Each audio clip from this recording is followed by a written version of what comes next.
muli si Art of Creation. To this vlog mga ka-creative, ipapakita ko po sa inyo kung paano po mag-align ng gulong ng bisikleta nang wala pong wheels alignment stand. So ngayon mga creative, ang gagamitin natin mga creative ay yung pong body frame ng bike po natin o kaya yung board. So kahit po wala tayong wheels alignment stand ay pwede po tayong mag-align ng gulong ng bisikleta natin mga creative.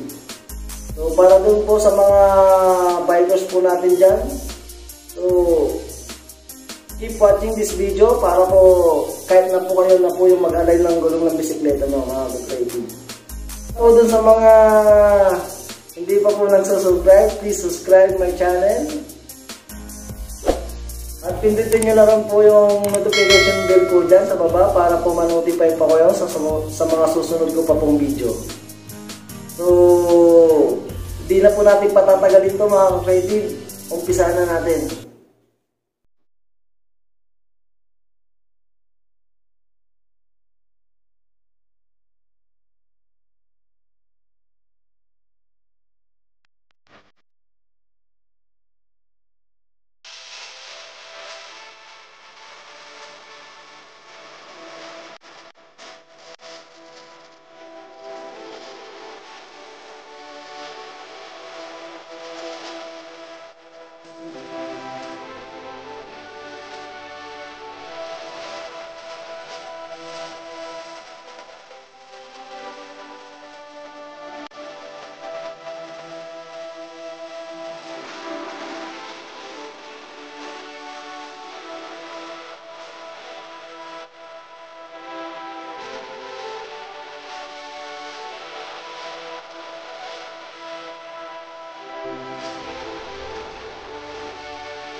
Ito na po guys, isi-sit up na natin. I-align na natin sa mga ka-creative gamit po ang support po mga ka-creative. So, let's go!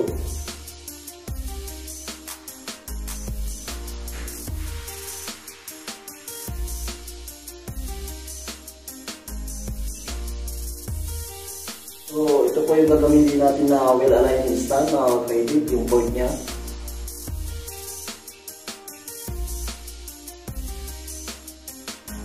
Kakabit po natin siya rito.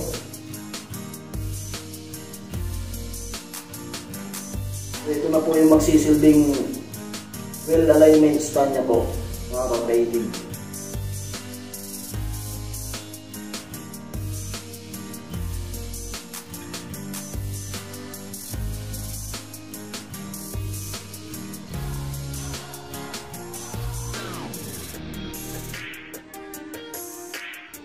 So ito guys, mapapansin mo dito, wiggle na wiggle siya mga ka-creative.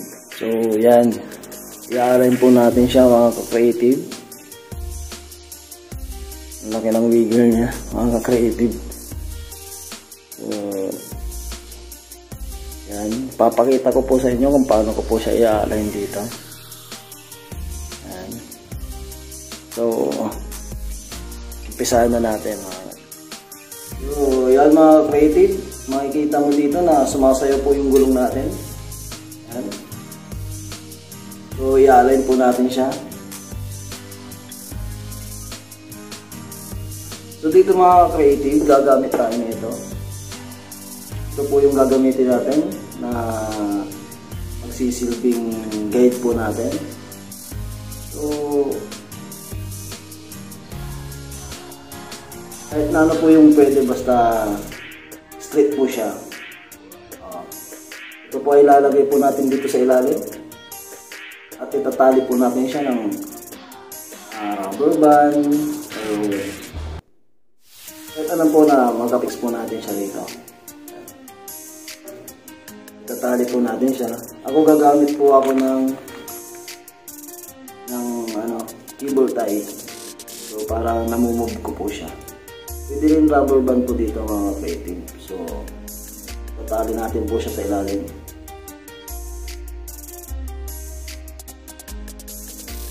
Ito po yung guide ng offset. Para po na makuha natin yung offset niya mga creative. Tatali natin siya sa ilalim.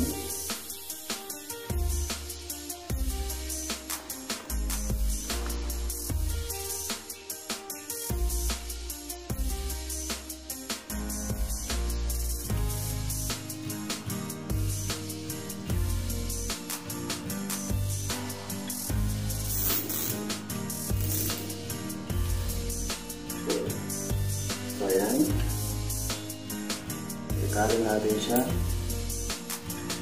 So, ayan. Hindi po siya gaano offset. Migil lang po siya ngayon. Ayan. Ibig sabihin, pantay out. Yan. Yung sayag na po yun, yun lang po yung hihigpitan natin ng konti. Ayan. Po yung magsisilbing dead push niya para sa offset. Yan. Tapos dito po mga creative, tatalian natin siya ng isang cable tie dito para sa giwang po niya yung sumasayaw. Yan. Kung makikita nyo, yan po. Yan. So yan. So tatalian po natin siya rito mga creative. Ito po yung center niya. Ito. So, tatalian po natin siya ng isa rito. Isa lang po mga creative. So, pwede na. Ito po yung magsisilbing guide. Guide po natin sa gewang.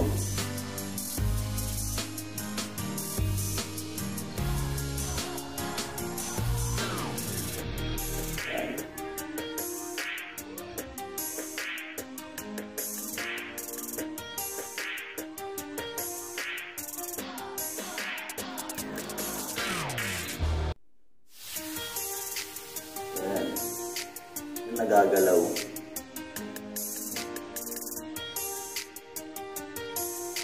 Putulan natin siya kasi para hindi mahaba.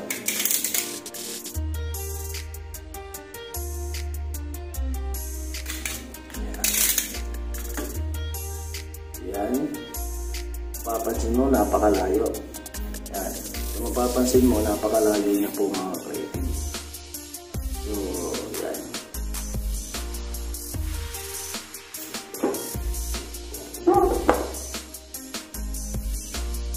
Yan mga creative.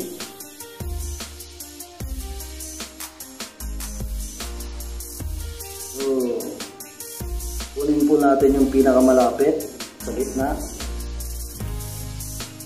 Yan. So, ito po yung pinakamalapit niya po sa gitna. Yan. So, ilalapit lang po natin ng konti yung guide natin mga creative. Kung mapapansin nyo, ito po. Kita nyo po ba mga creative? Yan. Yan. Kung mapapansin nyo, ito, lumapit na po siya rito. Yan. Kukunin natin yung pinaka-center niya. Yan. Medyo gitna na po. Lalapit natin siya. Tapos, ito. creative, lumayo na po siya. Ang hatakin natin pag lumayo po siya dito sa guide natin is ito po. Pipihitin po natin itong nandito na side na spokes para po lumapit po siya rito.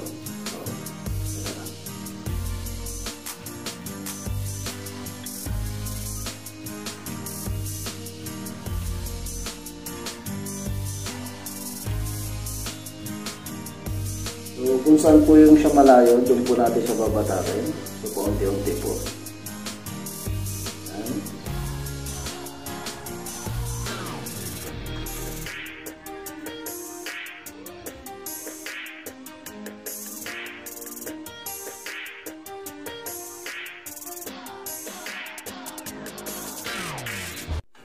Kung saan po yung malayo, doon po natin siya babatakin, mga creative. Para lumapit po siya. Yan.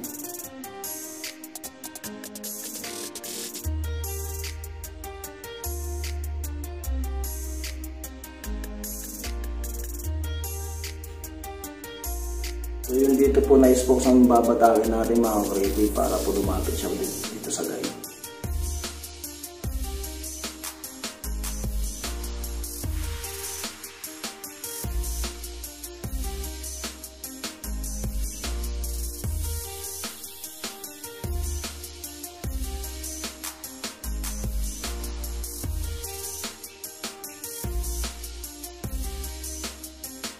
Unti-unti lang po mga creative para po hindi po mabigla yung ano natin.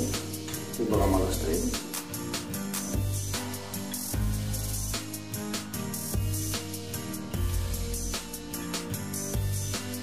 Pag yung pong masyado naman pong dikit dito mga creative, yung kabilang spokes naman po, dito po tayo mag-adjust. Para po lumayo po siya rito sa guide namin. So, katulad nito mga creative. So, yung dito na side na spokes naman ang higpitan natin.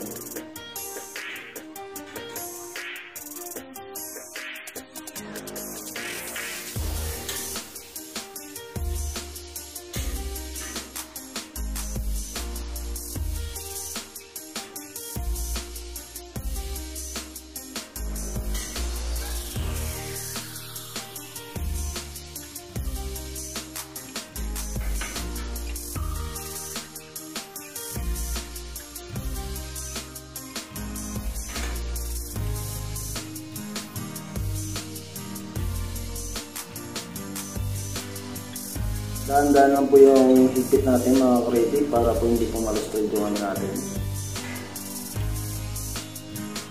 Yung nipple ng spokes nito po natin, yung thread.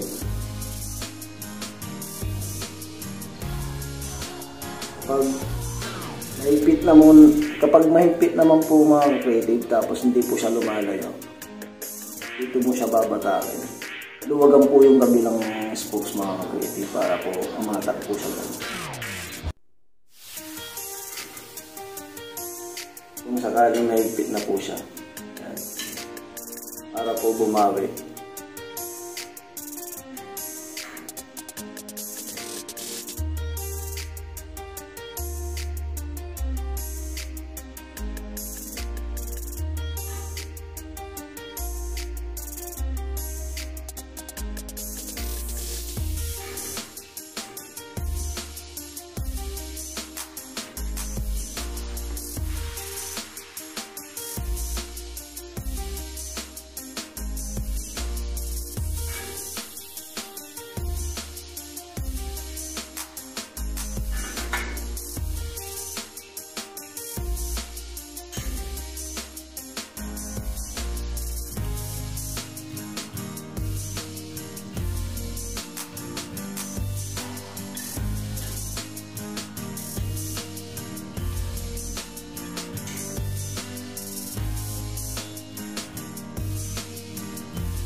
Yan mga creative, palapit na po siya ng palapit.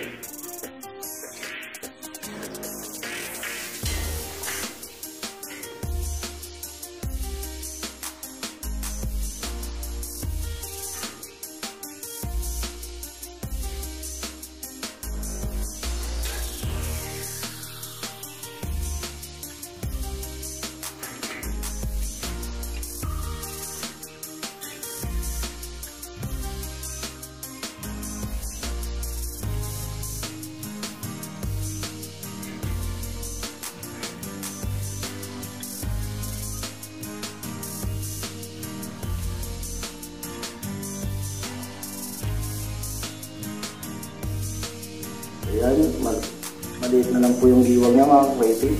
Mapapansin mo. Yan. So kanina napakalaki. So tuloy-tuloy na po natin ito mga creative. Yan.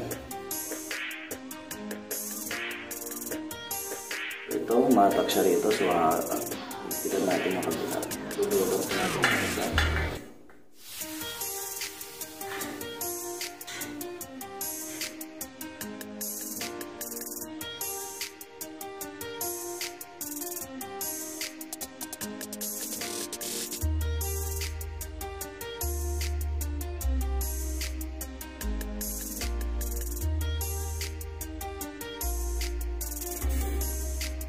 Yan mga creative, palit na ng palit yung giwang niya. Yan, hindi na po siya gaanong giwang mga creative. Yan, mapapansin mo, hindi na siya giwang. Hindi na siya gumigiwang sumasayaw ng 8-8. So, ito nga po. Yan. So, tulipan natin mga creative dahil wala po siya sa align. So, maliit na lang po ito mga creative. Yan. So, sisilipin yung mga creative yung gitna niya. Center po ng yung center na po siya. Yan. Yung gitna niya rito. Yan. Ito po yung gitna niya. Pagdikit po yun sa kabilang. Pagdikit po siya, hahatangin po natin siya rito sa kaliwa.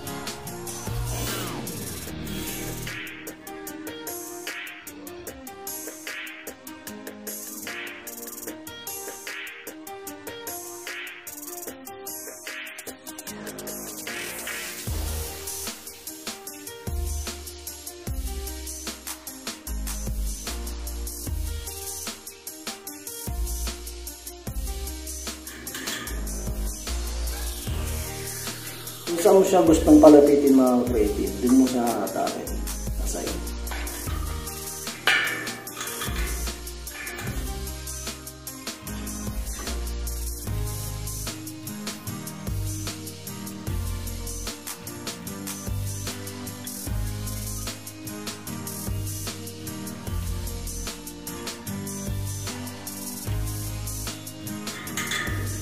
So, papakiramdaman niyo po yung bawat higpit po ng spokes natin para po hindi po malustred mga creative.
Yan mga creative, makikita mo hindi na siya gaanong giwang. Yan. Yung pong isang side na sumasabit, so titignan natin.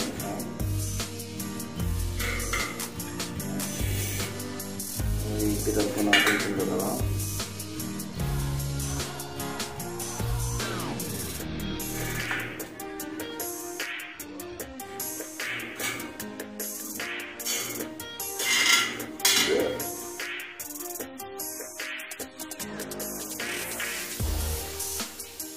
Yan.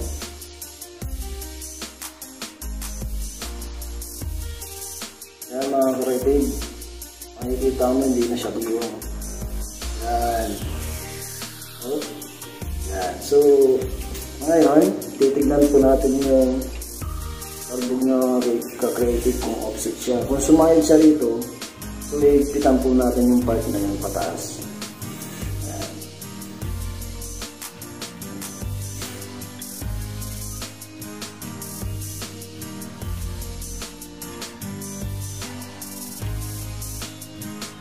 Titignan mo siya dito sa ilalim mga creative. Masasayad siya. Yung portion po na sumayad, kasi mga creative, yung portion po is higpitan po natin yan. Hanggang saan po yung portion na may sumayad yan. Mula dito sa sumasabi, higpitan po natin yung 4 kabilaan para po umangat po siya mga creative.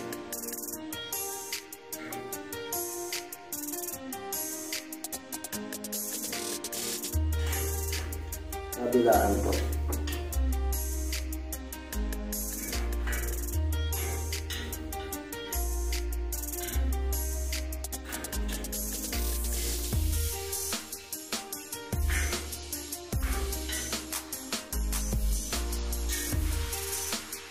Kung ilang ikot yung pinihit mo sa kabilang spokes, ganun din po yung bilang lang ikot ng sa kabilang spokes po mga creative. Kung 4 na po yun, kung dalawang ikot yung nipple natin, lahat po dapat ng 4 na spokes ay dalawang ikot po para balance.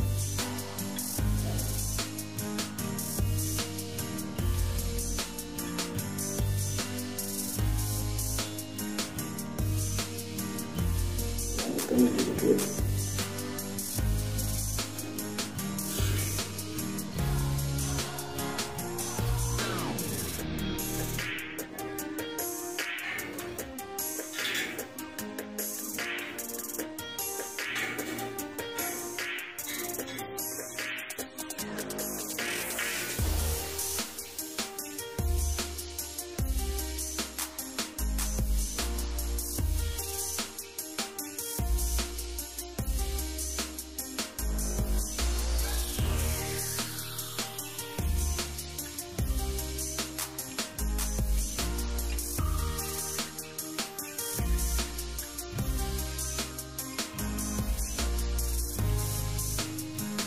Ayan, medyo masisira ng konti yung giwang niya pero madali na po natin babihin yung mga creative.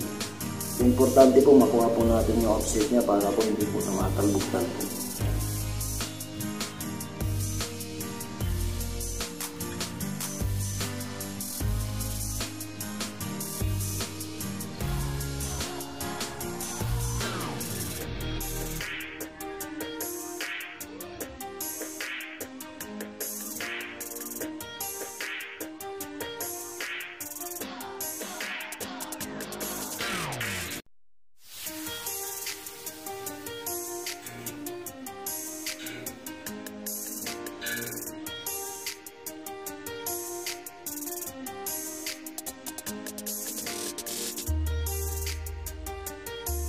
Pagka mahigpit na po yung, sa tingin nyo po mahigpit na po yung mga spokes po natin mga creative. So, yung pong mataas na portion is luluwagan mo na lang po siya para bumaba. Hindi na natin pwedeng percent po yung spokes natin, baka po malusted o kaya maputol. So, yan.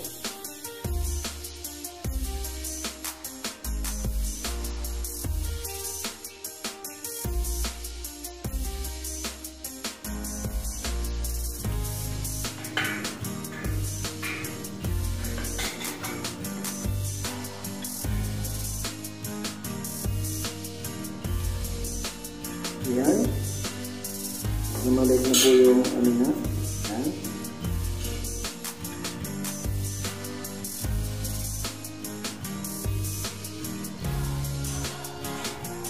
Ano yung sumasayad yan? Pagka maliit na lang po yung sumasayad yan, higpitan po natin.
Yan mga ka-creative, hindi na siya gaano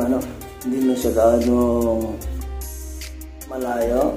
Yan, konti na lang po yung talbog niya mga ka-creative. So, nawala po siya ng konti sa alignment. So, babawiin na lang po natin yung mga ka-creative. Yan. So, ilalapit natin po ulit yung guide natin dito sa ilalim. Yan.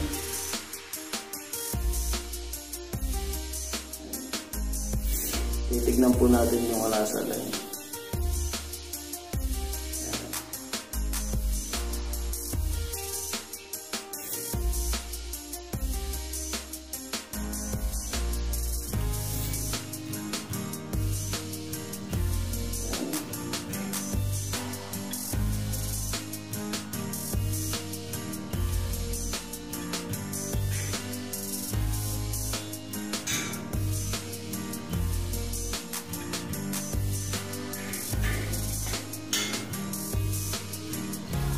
Paunti-unti na lang po yung pihit natin mga ka-creative. Mga kalahating ikot na lang po, mga ganun.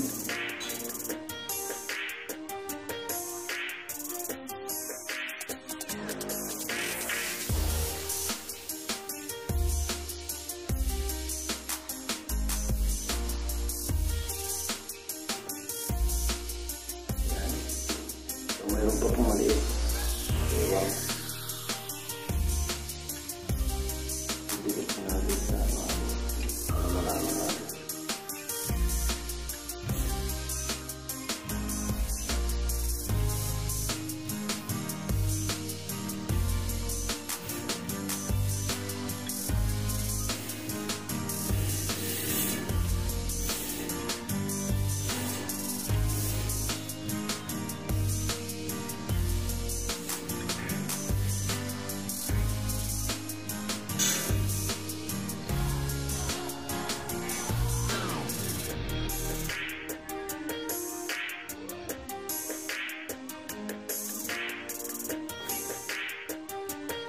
Yan mga creative.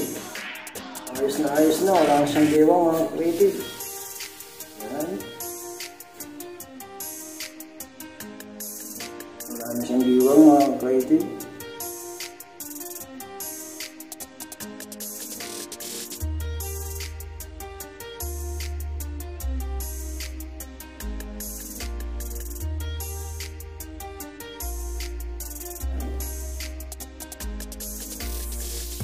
Yan, kung mapapansin yung mga creative, wala na siyang diwang. Yan.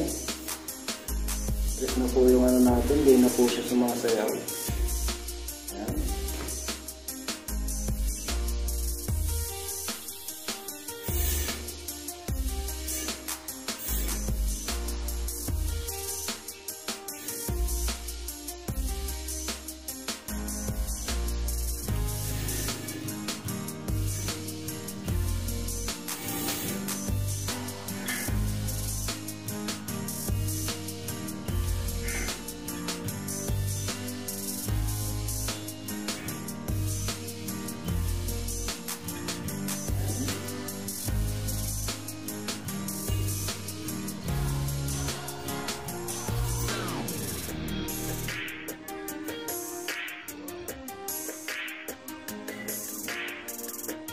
Hindi na po siya gumigiwang mga creative.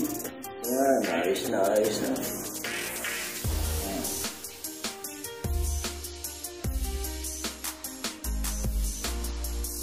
Yan o.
Yan mga creative, ayos na po yung gulong natin. So na-align po natin siya na hindi natin ginagamitan ng wheel alignment stand. So dito po sa port po natin ay hindi na po tayo mag-align. Kung yung rail wheels naman po natin mga creative ang i-align natin, yung body frame po ang gagamitin natin, pwede rin po yun. Same process lang din po yun mga creative. So kung nagustuhan mo yung video na to mga creative, please subscribe and pindutin mo na rin po yung notification bell dyan sa baba para po ma-notify ka pa sa susunod ka po pong video. Maraming salamat mga creative. Bye!